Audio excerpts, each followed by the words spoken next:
Greetings, this is Dslyecxi from the Arma community group Shack Tactical. In cooperation with Bohemia Interactive, I'm creating a series of videos to explain some of the basics of Arma 3. Today we'll be discussing the usage of two types of specialized infantry roles, the sniper and the anti-tank or anti-aircraft launcher team. We'll be covering general tips of how they can be employed effectively. Snipers are designed to scout and engage enemies from greater distances than typical infantry, while launcher teams can knock out heavy vehicles that infantry are otherwise powerless to defeat. We'll look at snipers first, then move on to the launcher teams next. Snipers tend to operate in small groups some distance from supporting forces. Due to this, you must take extra measures to conceal yourself and avoid drawing undue attention from the enemy.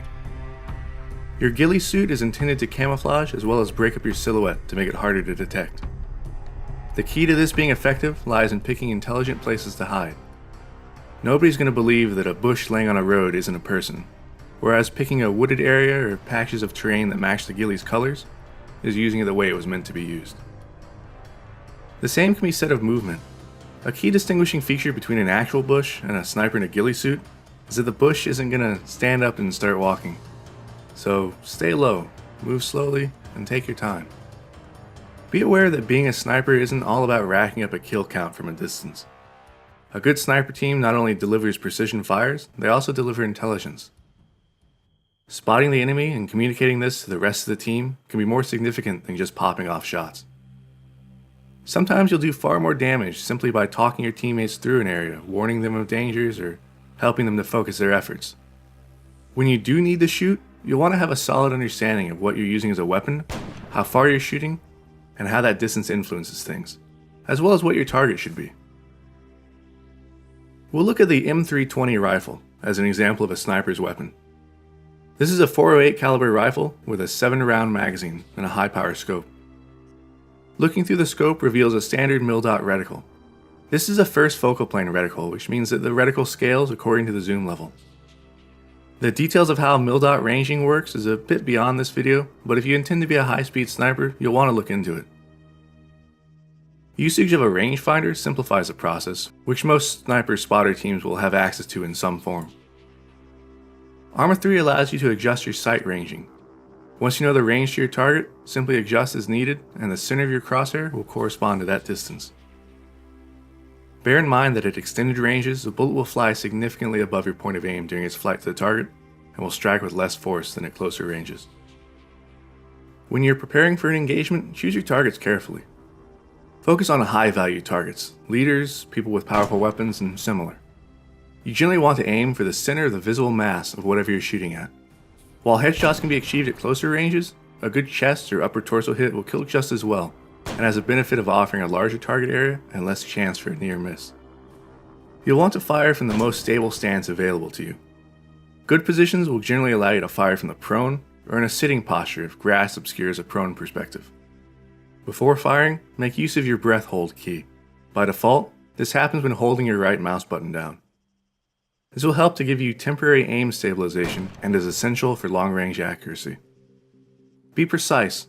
A single shot is hard to detect, so make your first one count.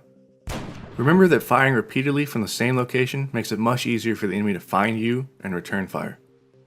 Waiting for other battlefield noise to occur before firing can help to mask the sound of your shots, as well as potentially keep the enemy from realizing that they're taking sniper fire, as well as what other contact they might have. Most importantly, know when you've become compromised and need to bug out. Sticking around as a two-man sniper team to face off against a concerted enemy push to find and destroy you will not end well for you, particularly if the enemy brings force multipliers like armor, air, or artillery against you. Moving on from snipers, let's take a look at another specialized infantry role, that of anti-tank and anti-aircraft launchers. Rocket or missile launchers come in a few different forms with three primary goals, either to kill vehicles, aircraft, or infantry.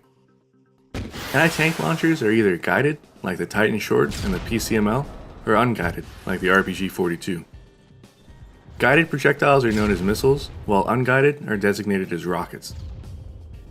Some launchers will have the capability to load different types of rounds, such as anti-tank and anti-infantry munitions.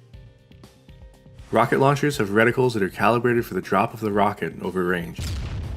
This is the RPG-42's reticle.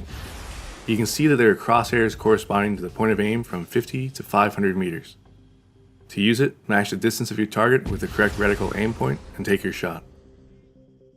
Missile launchers, on the other hand, are primarily concerned with locking on the targets, be they anti-tank launchers or anti-aircraft. To lock, click your right mouse button while aiming at a target. You'll see a box appear, then a diamond fade in over it. When the diamond turns solid, your lock is acquired and you can fire your missile. The Titan Short is one launcher with some additional functionality. While it can lock onto targets and automatically track them, it can also be fired in an unlocked mode, in which it will track along with the launcher's aim point. This can be used to precisely engage structures, infantry, or other targets that can't otherwise be locked. When it comes to the tactics used with launchers, the general theme is to act in a manner that respects the tremendous power of the sorts of vehicles and aircraft you'll be engaging. Agitating a tank by missing it with an anti-tank rocket is not conducive to your long-term survival. It's better to just blow them up and be done with it on the first shot, so make that first shot count. You generally want to strike armored targets either on their sides, their rear, or from above. The frontal armor is the strongest and hardest to defeat. Also, keep in mind where they're looking. You can tell where the driver and gunner are looking by the orientation of the vehicle and the turret. Firing from the front means the driver is likely to see your launch signature and communicate to the rest of the crew, as well as try to evade it. While firing when the turret is facing you, it's an easy way to get yourself promptly exploded. Try to fight vehicles in dense terrain. It's much easier to knock out a tank or similar in an urban area at close range than it is to try and hit them from a distance in more open terrain. Luring vehicles into towns or cities also allows you to fire them from above, making it that much harder for them to counter you.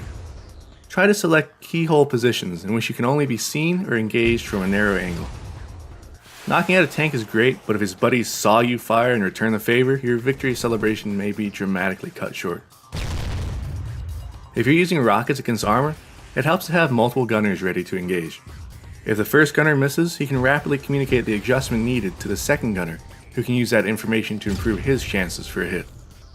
When dealing with aircraft, one must keep in mind that many are equipped with flare dispensers designed to lure heat-seeking missiles away from the target aircraft.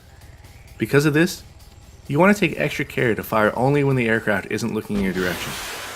Giving them advance warning allows them to fire off their flares and potentially defeat the missile. Some dispensers will detect the launch of a missile and engage automatically. If this is the case, you may need to fire 2 missiles in rapid succession to get a higher probability for a kill. 2 separate anti-air gunners are ideal for this. Try to hit the aircraft when they're slow, and if possible, engage them from the rear or sides for maximum effect. The key to survival, whether you're an anti-tank or anti-aircraft gunner, is to stay aware of your environment. Stay aware of the enemy threat, and employ your weapons such that the odds are stacked as highly in your favor as possible. As with all things, practice makes perfect. The more time you invest in learning how to fight tanks and aircraft as a launcher-equipped infantry, the more likely you are to succeed when it matters. For more community guide videos, be sure to subscribe to the official Arma 3 YouTube channel. For other Arma 3 updates, keep track of the official website, Facebook, and Twitter pages. If you'd like more in-depth tutorial and multiplayer gameplay of Arma 3 and previous Arma games, I'd also recommend you check out my channel here. This is Dslyecxi, and I'll see you on Altus.